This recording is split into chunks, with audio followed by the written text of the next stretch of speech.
कहानी की शुरुआत में रात में कुछ टीनेजर्स पार्टी कर रहे होते हैं। यहाँ पर बहुत सारे लड़के और लड़कियां होती हैं। यहाँ पर ये बहुत सारा मजा कर रहे होते हैं। तभी वहाँ पर दो लड़कों को एक अजीब सी बड़ी चीज मिलती है, जिसे देखकर ये उसका मजाक उड़ाते हैं। इसी मजाक मस्ती में ये उस अंडे जैसी चीज को थोड़ा तोड़ भी देते हैं। इन्हें पता नहीं होता कि ये क्या चीज है। ज्यादा मजा मस्ती करने के बाद ये सभी दोस्त थक जाते हैं, इसलिए ये सभी अपनी अपनी गाड़ियों में ही सो जाते हैं। खैर, जब सुबह होती है तो ये सभी लोग जागने लगते हैं। इनमें से एक लड़की को दिखाया जाता है जिसका नाम मर्सी होता है। वो वहीं टेबल पर सो रही थी। जब उसकी आंख खुलती है तो उसकी तबीयत खराब हो रही थी। उसे उल्टियां होने लगती हैं। दोस्तों को लगता है शायद रात में ड्रिंक करने की वजह से ऐसा हो रहा है, लेकिन मर्सी को अंदर ही अंदर बहुत अजीब सी फीलिंग आ रही थी। वहां पर एक और लड़की को दिखाया जाता है जिसे वहां की रेत पर एक पक्षी आकर बैठता हुआ दिखता है। वो पक्षी बैठता तो है, लेकिन अचानक से वो रेत उसे निगल लेती है। ये देखकर वो लड़की बहुत हैरान हो जाती है कि आखिर ये कैसा हुआ। इसलिए वो जल्दी से दौड़कर अपनी दोस्त मर्सी के पास जाकर उसे रोकती है कि रेत पर पैर मत रखना, वहां पर खतरा है। इससे पहले मर्सी उसकी बात सुनती,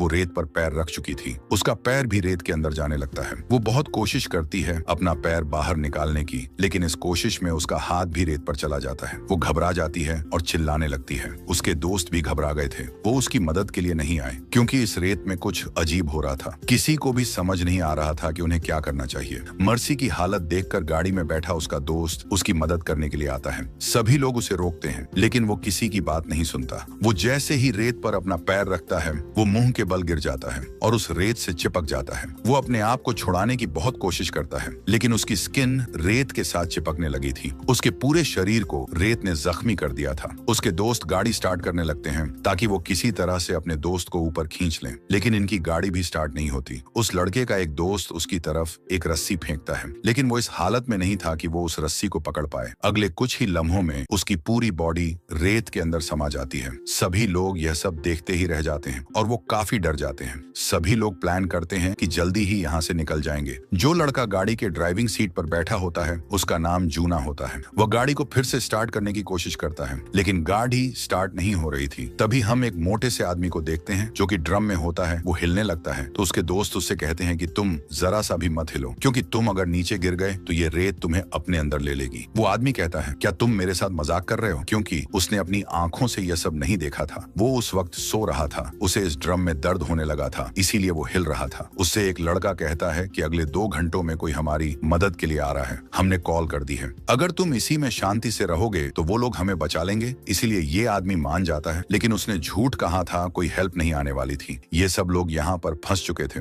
मर्सी की दोस्त कहती है कि कल रात हमने इसी बीच पर तो पार्टी की थी, तब इस रेत ने हमें क्यों कुछ नहीं किया? और यहाँ पर बाकी के लोग भी तो थे, वो कहाँ पर गए? ये लोग समझ जाते हैं कि वो सभी लोग रेत के अंदर जा चुके हैं। ये लोग रेत के अंदर इसीलिए नहीं गए क्योंकि ये रेत से ऊपर किसी न किसी चीज पर सो रहे थे। इतने में वो मोटा आदमी फिर से चिल्लाने लगता है कि मैं सूरज की किरणों से जल रहा हूँ। तो इसीलिए उसका दोस्त उसकी तरफ सनस्क्रीन फेंकता है और कहता है कि इसे लगा लो, इससे तुम्हें आराम मिलेगा। वो आदमी उसे लगा लेता है, उसे थोड़ा सुकून मिल जाता है। तभी इन सभी की नजर उस चीज पर पड़ती है जो कि इन्हें रात में मिली थी और इन्होंने उसे डैमेज कर दिया था। रात में इन्हें अंधेरे में उस चीज का इतना ज्यादा पता नहीं लगा था, लेकिन सुबह होने पर इन्हें पता लगता है कि वो एक अंडा था जिसे कि इन्होंने तोड़कर बहुत बड़ी गलती कर दी थी। यानी कि उस अंडे के अंदर जो भी चीज थी वो अब बाहर आ चुकी है। ऐसा भी हो सकता है कि जो चीज उस अंडे के अंदर थी वो इसी रेत में चली गई हो और वही इन लोगों का शिकार कर रही है। अब जूना भी समझ जाता है कि ये लोग अपने लिए इस तरह से कुछ नहीं कर सकते, इन्हें खुद ही कुछ करना होगा।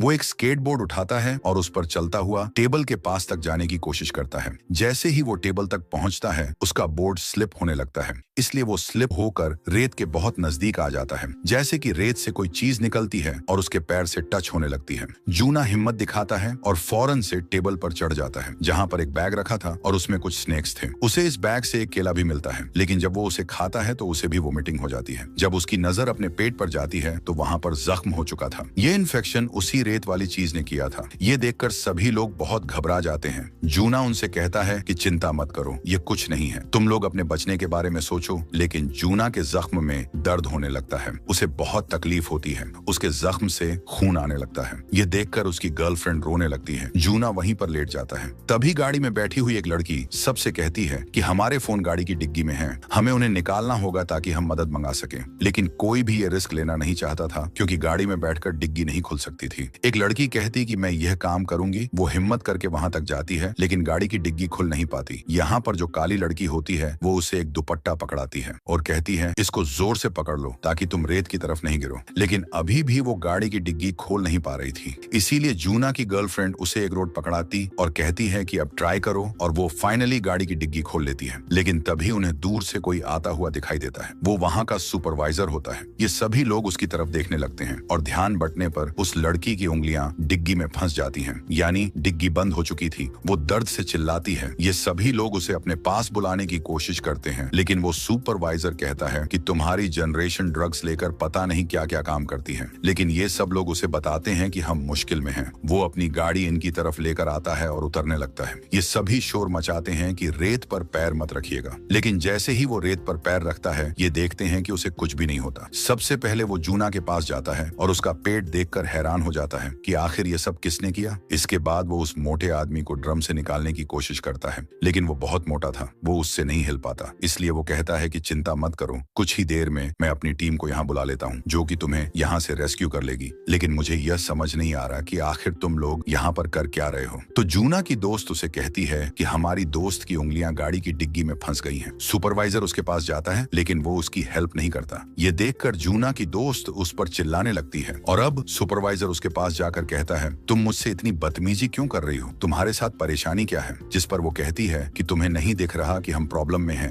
हम रेत पर नहीं आ सकते। पहले ही इस रेत ने हमारे 2 दोस्तों को अपने अंदर निगल लिया है। सुपरवाइजर कहता है कि मेरे साथ ये गेम मत खेलो, अगर ऐसा ही है तो मैं रेत पर कैसे खड़ा हूँ, और तुम लोग भी जल्दी से नीचे आओ। लेकिन जूना की दोस्त और उसका दोस्त नीचे नहीं आते क्योंकि वो जानते थे कि इससे उनकी जान जा सकती है। वो सुपरवाइजर अपनी गन निकाल लेता है, लेकिन साथ ही उसकी कीज भी रेत पर गिर जाती है। सब उससे कहते हैं कि उसे उठाना मत, लेकिन वो नहीं सुनता और कीज उठाने के लिए जैसे ही उसका हाथ रेत से टच होता है तो वो रेत उसके हाथ को भी फंसा लेती है। लेकिन सुपरवाइजर के पास पेपर स्प्रे होता है जिसे वो उस पर स्प्रे करने लगता है, लेकिन कोई फायदा नहीं होता। वो क्रिएचर उसका आधा हाथ काट लेता है जिससे बहुत खून निकलता है। सब डर जाते हैं। वो चिल्लाने लगता है। जूना की दोस्त दूर से ही उसका पेपर स्प्रे उठा लेती है कि शायद उस क्रिएचर को हराने में ये इनकी कुछ मदद करे, और सुपरवाइजर पूरी तरह से रेत में गिर जाता है और वो रेत उसे निगलने लगती है। रेत उसे पूरा निगल लेती है। जूना की दोस्त अपने एक साथी से बात करती है। इन लोगों को समझ आ जाता है कि सुपरवाइजर को इसलिए कुछ नहीं हो रहा था क्योंकि उसके जूते मजबूत थे और नीचे से टोबल के जैसे थे।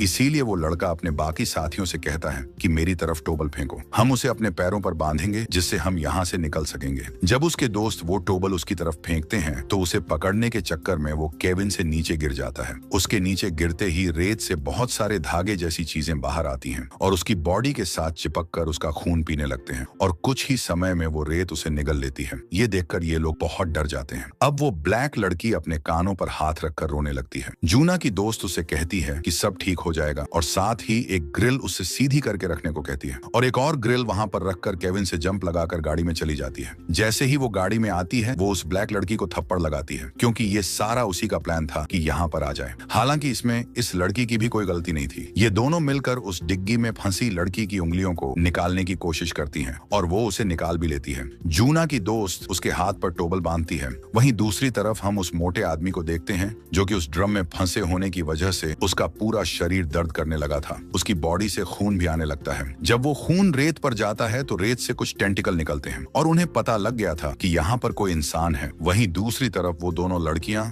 उन ग्रिल्स को जोड़ते हुए टेबल तक जाने का एक रास्ता बना देती हैं और वो ब्लैक लड़की जूना तक जाती है। साथ ही वो लड़की जिसकी उंगली गाड़ी की डिग्गी में आ गई थी वो जूना की दोस्त से कहती है कि अब तुम जाओ क्योंकि मेरे हाथ से खून निकल रहा है और अगर मेरा खून रेत पर गिरा तो वो क्रिएचर हम पर अटैक कर देगा। और अब जूना की दोस्त चलकर वहां पहुंच जाती है। आखिर में वो जख्मी उंगली वाली लड़की उस ग्रिल पर चलने लगती है, लेकिन आखिर में जाकर उसके हाथ से खून टपक जाता है और उसका बैलेंस खराब होते ही वो रेत पर गिर जाती है और रेत उसे भी अपने अंदर निगल लेती है। वहीं दूसरी तरफ हम उस मोटे आदमी को देखते हैं जिसके ड्रम पर खून बह रहा था, तो वो टेंटिकल उसकी तरफ अट्रैक्ट होने लगते हैं। हम उस ब्लैक लड़की को देखते हैं जो कि अपने पैर पर टोबल बांधकर उस रेत पर चलने लगती है। उसे कुछ भी नहीं होता। वो जल्दी से सुपरवाइजर की गाड़ी के ऊपर चढ़ जाती है। ये देखकर वो मोटा आदमी भी बहुत खुश होता है कि अब हम यहाँ से निकल जाएंगे, लेकिन वो नहीं जानता था कि वो टेंटिकल उसके ड्रम को नीचे से खाली कर चुके थे और अब वो टेंटिकल बड़े होकर उसकी बॉडी के चारों तरफ लिपट जाते हैं और उसे नीचे ले जाते हैं और वो भी मर जाता है। अब यहाँ पर वो क्रिएचर बहुत बड़ा हो चुका था क्योंकि इसने बहुत सारे लोगों को खा लिया था। अब इसके टेंटिकल मजबूत हो चुके थे। अब वो क्रीचर सुपरवाइजर के गाड़ी के पास आकर उसे हिलाने लगता है, जिससे वो ब्लैक लड़की गाड़ी के ऊपर ही गिर जाती है।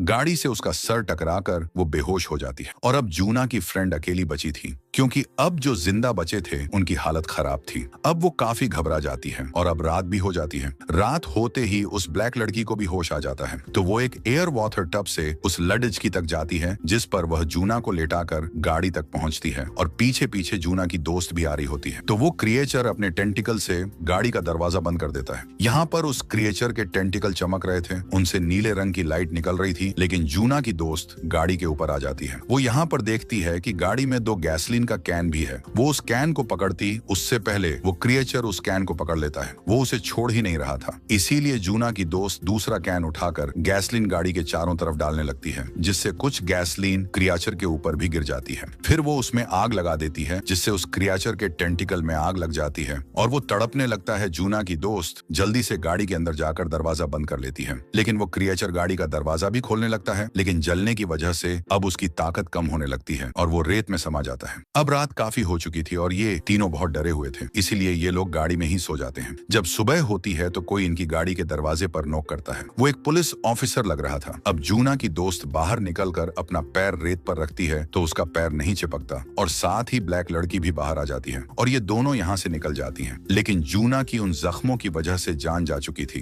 लास्ट में हमें एक बहुत हैरानी वाली बात पता चलती है। दरअसल वो क्रिएचर अभी मरा ही नहीं था, वो अब समंदर में चला गया था और वो शहर की तरफ जा रहा था। यहीं पर यह फिल्म खत्म हो जाती है।